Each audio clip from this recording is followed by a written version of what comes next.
Oksidasi menjadi masalah terbesar dunia sekarang.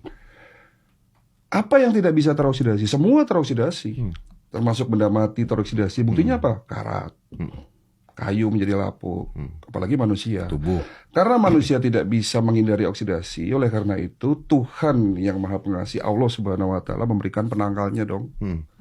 Namanya Body. antioksidan. Justru antibodi itu benteng pertahanan kedua, Mas Dit. Setelah antioksidan. Benteng pertahanan pertama adalah antioksidan. Oke. Ada dua, glutathione dan superoksid dismutase. Oke.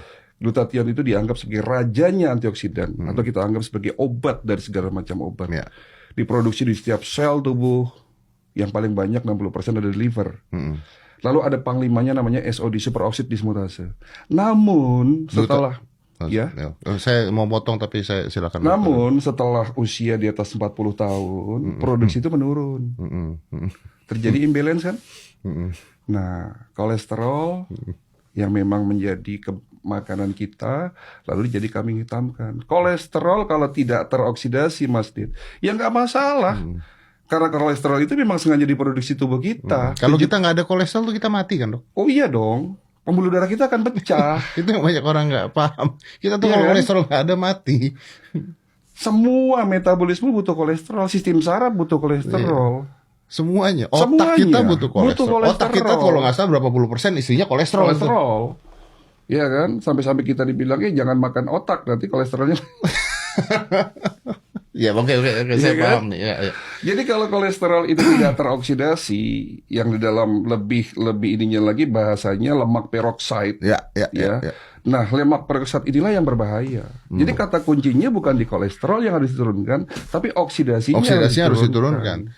Nah, kalau kita bicaranya oksidasinya harus diturunkan. Kalau tadi dokter bicara glutathione ada di dalam liver dan sebagainya, ini kan sebenarnya balik lagi nih, rusaknya karena gula kebanyakan. Satu, karena memang terlalu tingginya oksidasi. Sehingga tekor, bahasa dalam ininya tekor. Yang menyebabkan? Penyebab oksidasi yang pertama adalah, tahu nggak? Apa nih? Stres. Oh iya. Ya. Stres, kesehatan mental, itu menjadi penyebab utama naiknya oksidasi. Yang kedua pastinya faktor makanan. Tidur yang kurang baik, ya, minum air putih yang cukup, dan kurangnya olahraga.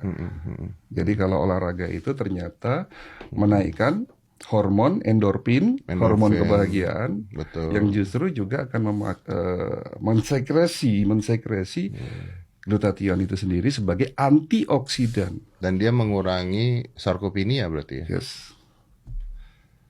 Tapi kalau kita stres, yang muncul apa? Hormon kortisol dan adrenal naik, betul. Yang menyebabkan terbentuknya lemak lebih banyak, dan lemak memang mudah teroksidasi. Lemak memang mudah teroksidasi. Tapi nggak fair kalau kita menyalahkan lemak yang namanya kolesterol dong.